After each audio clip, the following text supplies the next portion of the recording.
Hello Void and all who inhabit it, it's me. And if it's not evident by the title, I like The Acolyte. If you didn't, you're welcome to your opinion, but you aren't welcome to act a fool in my comment section. So if you clicked here to cause problems, please understand that you will be blocked and your view will be counted while I collect my AdSense and move on.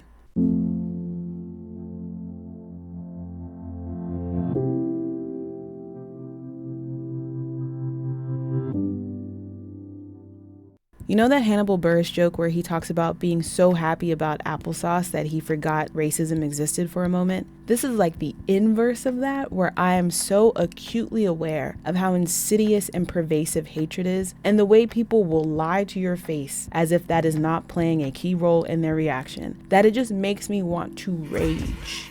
So, while I have a lore-based dive into why The Acolyte is a well-needed exploration of the Star Wars universe at a level that's often only seen in comics, books, and video games, and as such deserves more time to grow, we will inevitably have to address the culturally insensitive elephant in the room. But first, a note about the state of the entertainment industry. Reducing a creative industry down to nothing but view counts and review statistics is disintegrating television as we know it. Basing the strength of a project off of how much money it can make within the first few days or weeks of its release is a framework traditionally reserved for film because TV just doesn't work that way. And even for film, that measurement can limit engagement in great stories off of the basis of profit. However, the idea that this show didn't do great immediately, so it's dead, is ruining our collective willingness for creative flexibility, which is necessary for television to thrive. I yap a lot about a myriad of issues I've had with a variety of shows, but my mindset is always one of constructive criticism, because I've recognized that unless I'm talking about a show that's ended, the narrative is actively unfolding and thus could always change.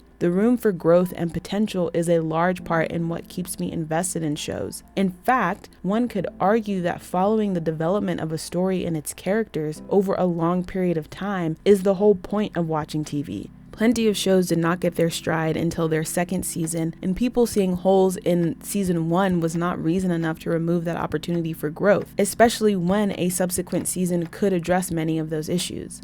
A lot of the complaints about the writing and structuring of wonkily placed first seasons are great arguments as to why a show needs more time to breathe, not less. If nothing else, may this video remind you that not all television shows are meant to be structured like 8 to 10 hour movies. However, The Acolyte is unfortunately another addition to the growing list of streamer shows canceled after a first very short season. Despite the fact that, as of when I'm recording, neither Disney nor Lucasfilm has shared why The Acolyte was canceled, this singular article is claiming insider sources revealed that the show was too expensive and that its viewership did not make up for the cost. If you weren't following the strikes last summer in detail, you might be unaware that nobody knows how streamers are making money, in large part because these services will not be transparent with that information. If the multiple attempts to return to essentially a cable model are anything to go off of, I'd guess that the issue with profit is a little more layered than just enough people did not watch this show. Regardless, prioritizing profit over audience investment is a framework that kills creative flexibility. Yes, these productions are products and money has to be made. But again, beyond the fact that how that money is actually made is unknown to us as consumers, at the very least, profit-based success is not a lens through which we should be interacting with media as viewers. Even without this mindset being such a soulless way to interact with television, there's something bigger afoot that's plaguing the whole industry, and we shouldn't want it to become the driving force for all shows moving forward. Additionally, to suggest that a series has to be immediately extremely well received in order to be worth continuing is not only establishing an unattainable standard that many shows, even recently beloved ones, have failed to achieve despite going on to be well regarded, it's kind of a null argument when you factor in review bombing and shifting goalposts of metrics used to determine success. Irrespective of the business side of things, initial fan reception of The Acolyte, some of which populated before the show even premiered, called for the cancellation of the series. That's a greater issue than however much money was or was not spent. If you're here, I'm assuming you are aware of some of this and you know about the show, but if not, first of all, good luck, girl, because I'm going to proceed as if you have watched the show. But The Acolyte is about, quote, a former Padawan reuniting with her Jedi Master to investigate a series of crimes, but discovering that the forces they confront are more sinister than they ever anticipated. This is going to be riddled with spoilers, but I encourage you to watch the show on your own as well. When it comes to criticism that wasn't inherently brewed in a cocktail of fury, there's a common thread of critiques about how The Acolyte portrays the Jedi Order and claims that the show's handling of the Star Wars franchise is, most politely put, weird, silly, and unsatisfying. I think both claims are a little off base and at the very least not reason enough for cancellation. Season 1 of The Acolyte was laying the groundwork for an expansion of the galaxy that's often not exhibited in live action content. The show applied a new lens to familiar dynamics, themes, and institutions within the franchise that's refreshing. And yeah, sometimes that's a little goofy. Andor might have had you thinking otherwise, but Star Wars is ultimately a space opera. Things are going to get melodramatic. Nevertheless, I will be focusing on these two major criticisms as a means of exploring what The Acolyte did well. One last note before we dive in. I'm quoting reviews and articles mostly because they are pretty succinct ways to list out common complaints about the show, but please note that the phrasing from critics is less vitriolic than what you may see from folks' social media accounts, which I will be referencing vaguely. Also, I won't be discussing criticisms about pacing because, again, to me, the solution is simple. TV shows need more than 8 episodes for a season, and The Acolyte is not unique in suffering from a limited runtime. Point blank period, new paragraph.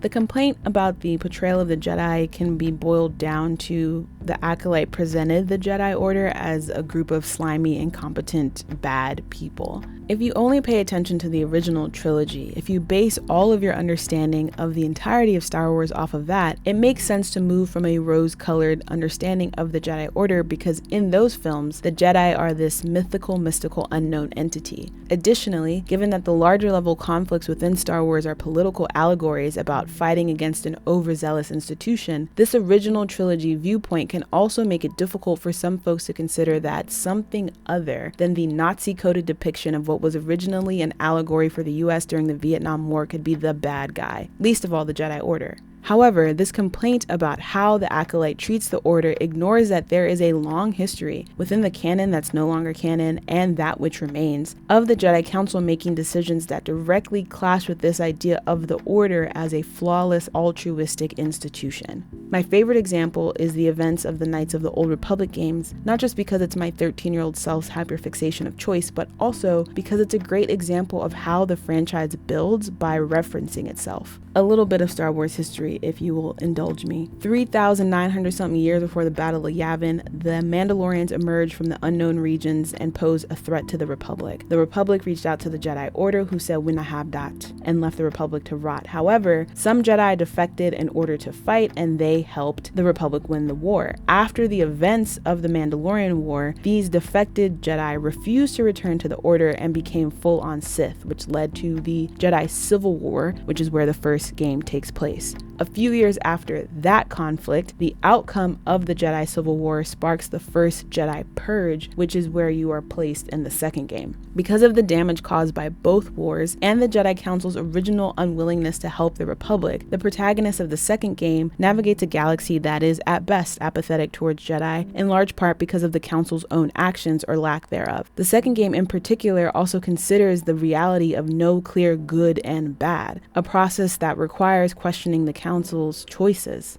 There is refreshingly no empire at the root of the conflict, but rather the state of the Jedi and the Republic paired with a looming Sith threat as the issue. The High Republic comics and books, which take place 300 to 100 years before the events of the prequels, establish a stable Jedi Order whose primary antagonist is the Nihil, a criminal order from the Outer Rim. But by the time we start the prequels, the rehabilitation of the galaxy has placed history back in a similar spot as the Old Republic. The Jedi have been asked for help, and there's debate over what they should do. Simultaneously, the Sith are growing as a threat in the shadows. With the existence of a flawed order and a weakened republic, the prequels are churning towards a breaking point. But the question remains of how did it get this bad? The Acolyte is providing context as to why the system starts to crack the second time, and illuminates part of why the Jedi Order will always falter. The Acolyte is continuing in the tradition of questioning the impact of emotional detachment, challenging the idea that it equates to moral neutrality at best, if not superiority. The Last Jedi starts to do this as well, with the whole Luke tried to kill Ben storyline, and presenting the idea that if you unquestioningly digest an ideology, there is the potential to cause harm. But we can see some of this intent to question the Order in the cycle of fallen Jedi who go on to become Sith Lords, or just Jedi who leave the Order in general. These are not simply tempted individuals, but those impacted by and reacting to flaws within the system, perceived or genuine.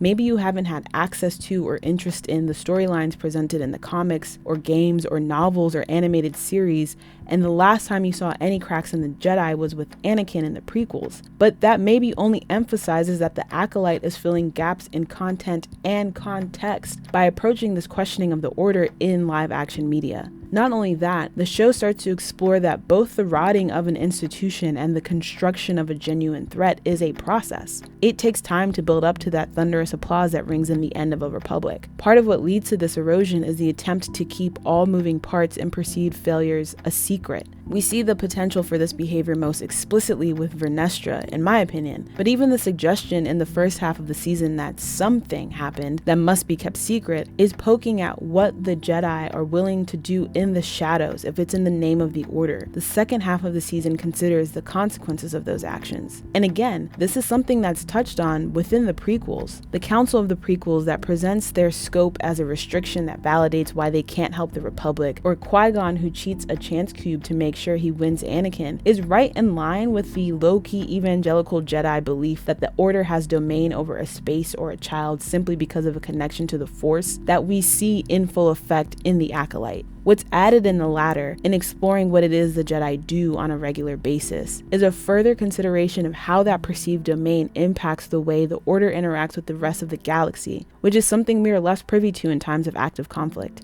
Another example of the expansion of the Order, of the questioning of the Order's behavior, is in Master Soul and Master Endara's relationship, reflecting Qui-Gon's insistence on taking Anakin and Obi-Wan's caution. This was more than just a comparison of who was right. The season unravels the choices both Soul and Endara made, because this is again an opportunity to spend more time considering overlapping layers of well-intentioned but detrimental Jedi behavior. On top of all of this, there's the further potential within the Acolyte to provide context as to why the Council moves the way it does in general, but also by the time we get to the prequels. Vernestra is a great distillation of not only how the Order molds people, but also how less than admirable traits show up in several Jedi Masters. There's so much potential moving forward for the impact of Vernestra's decisions as well. She could cause a shift in the mentality of the Council because of her actions handling this threat, or she could be keeping with the company line, which we would continue to re-examine. The Jedi are more than just two-dimensional good guys.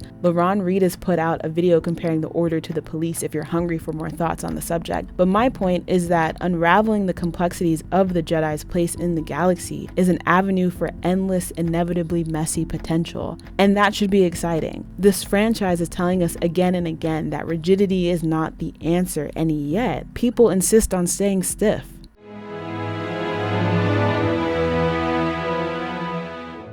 Many fans broadly claimed that the Acolyte ruined the franchise, with points that vary in reason and legitimacy. I think the clearest criticisms come from published reviews that point to a shallowness in the presentation of the galaxy, and more damning, a similarity in approach to the prequels as the issue with how the Acolyte handles the Star Wars franchise.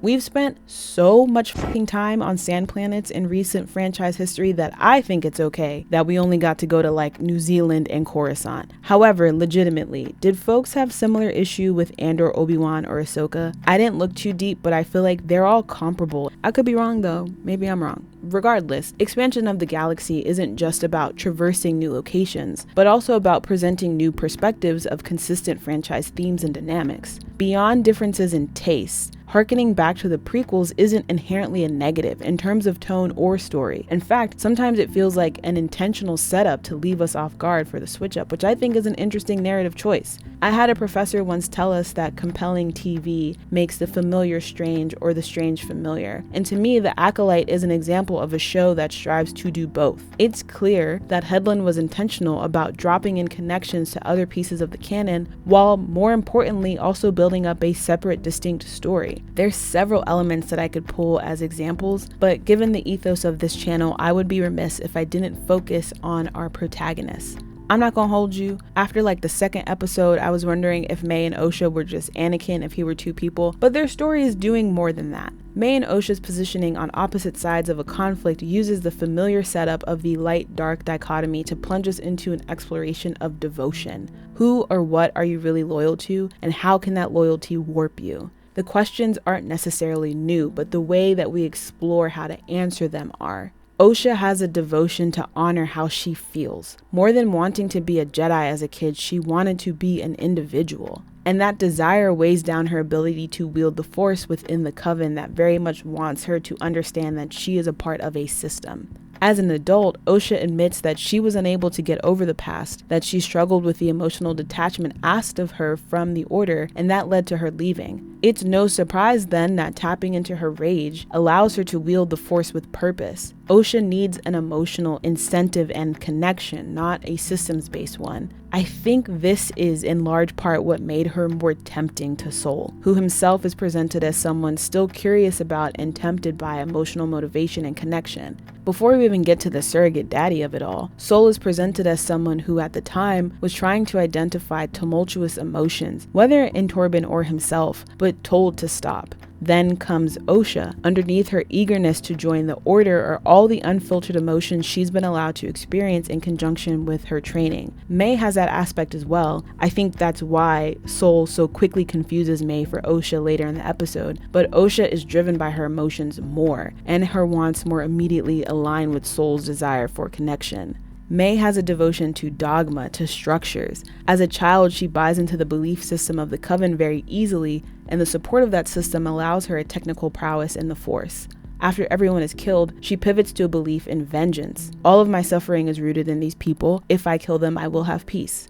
It's a belief in a story that she's told herself and that's been sold to her again by the stranger that gives her a structure to follow. The differences in what drives the sisters makes a fun setup to explore who would actually make a better Jedi and why, because it should have been May. May's path as the stranger's acolyte is doomed to be short because she's not interested in any goal beyond fulfilling her revenge plot. Not until she discovers Osha is alive. But even then, May's goal shifts to include reuniting after revenge.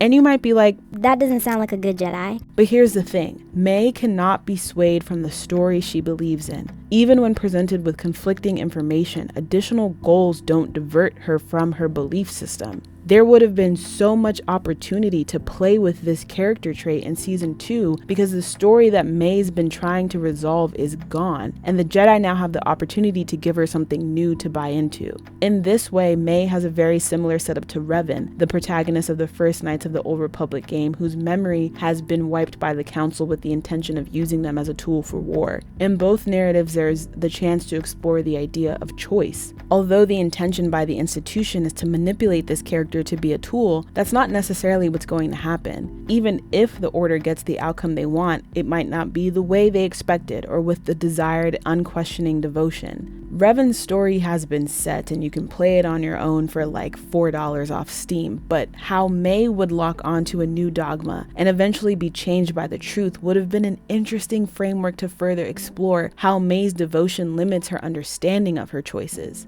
Not to mention, Vernestra's likely interest in sticking close to May and both of their past with Camille would have added a lot to the construction of all of these connections, as well as another new angle to the master-student dynamic. The other new angle being Camille and Osha. Obviously, Osha's relationship with Camille was tantalizing to watch unravel. But more interestingly, in terms of lore, we rarely, if ever, get to witness corruption. Often we meet fallen characters after their descent, and if anything, emotion is what brings them back to light. Osha's story could have still progressed full circle to redemption, but the journey of her descent and how much darker things could get would have been something we haven't seen much of in live action pieces, again, outside of Anakin. There's a freshness to Osha's place in the cycle of fallen Jedi who become Sith. Even before she falls, her dynamic with Soul, her relationship with the Order, is a different take with familiar roots in navigating unhealthy familial dynamics. However, the larger impact to the lore is that Osha's story brings the chance to explore the history of the power of two. Her partnership with Khmer is a chance to witness an entirely new structure of training in this early start to the new Sith Empire.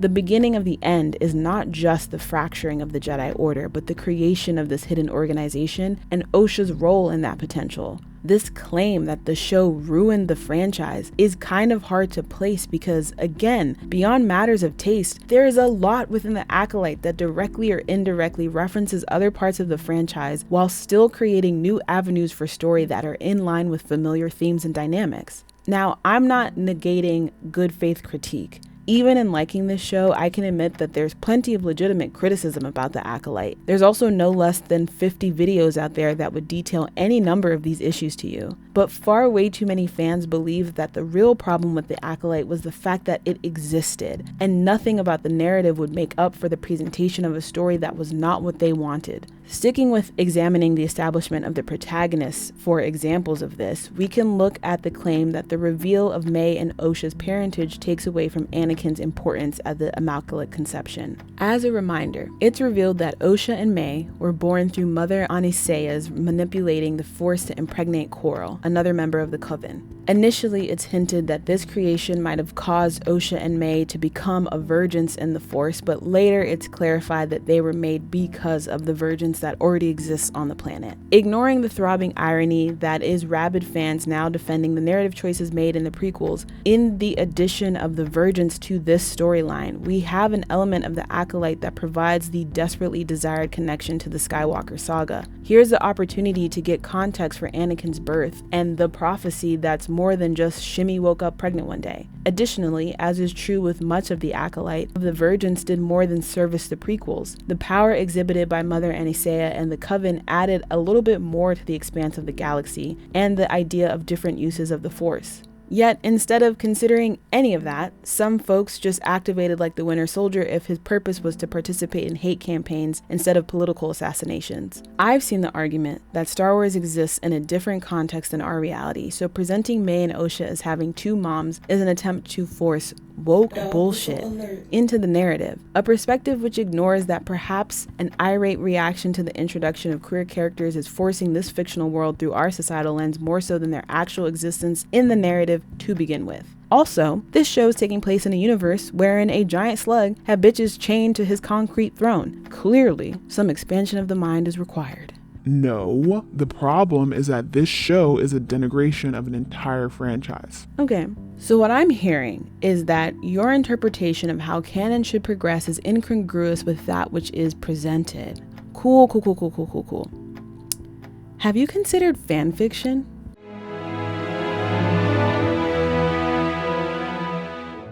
I hope my tone isn't read as flippant because I'm deadass. If the claim presented by many that racism and sexism are actively tainting the way some portions of fandom interact with the introduction of new characters is bullshit, and the extreme dislike of this show that has been exhibited is solely based in bad writing, why not just ignore the Acolyte? I pretend like the novelization of Revan doesn't exist because I just don't like it, and I'm not the only one. Leslie Goodman, in her article Disappointing Fans, Fandom, Fiction Theory, and the Death of the Author, discusses how fan willingness to accept new entries as canon can vary based on satisfaction with said entries.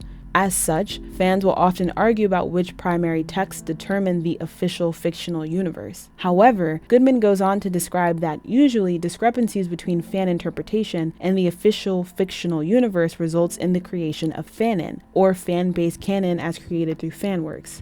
So why isn't that happening here? Why do some fans bypass the potential to engage in Fanon and instead attack the source material? It seems that often, irrespective of what the creator says in support of new developments, the first entry to the fictional universe, and a limited set of interpretations of it, is the only material that some fans are willing to interact with. But again, believing that new entries are not in line with the original text should not negate a participation in Fanon. Many pieces of fan works only engage with the official fictional universe up to a certain point and go on to develop entirely new pieces of a franchise from said point.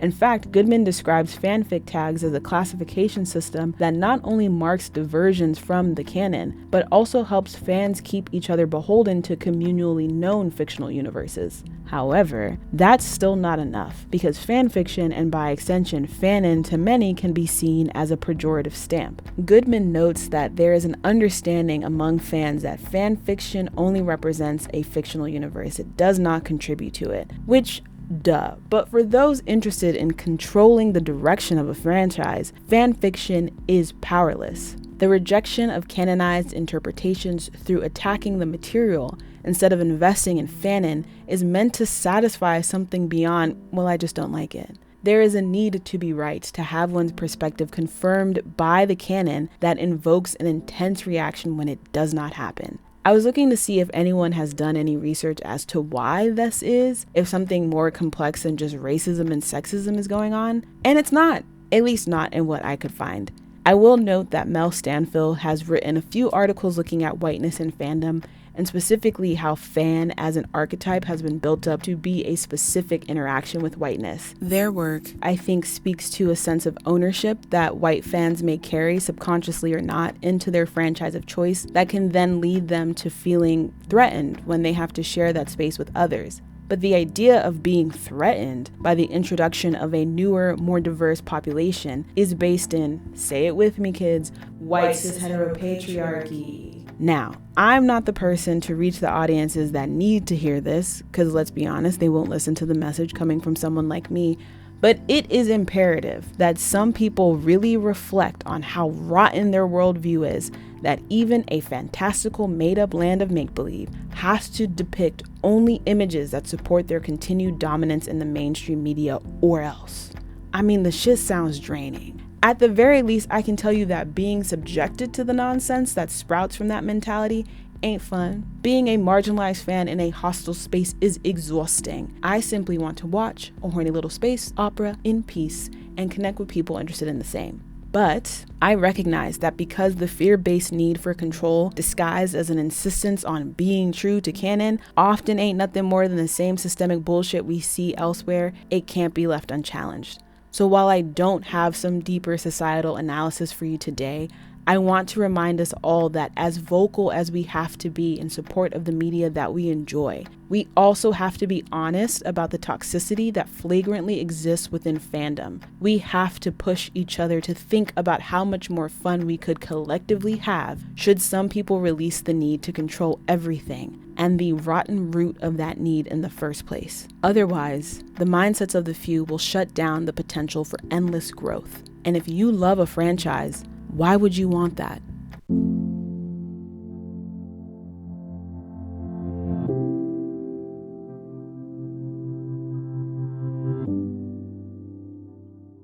If you made it to the end, thank you for making it to the end. Woo, we gotta get up out this closet, child. It's hot.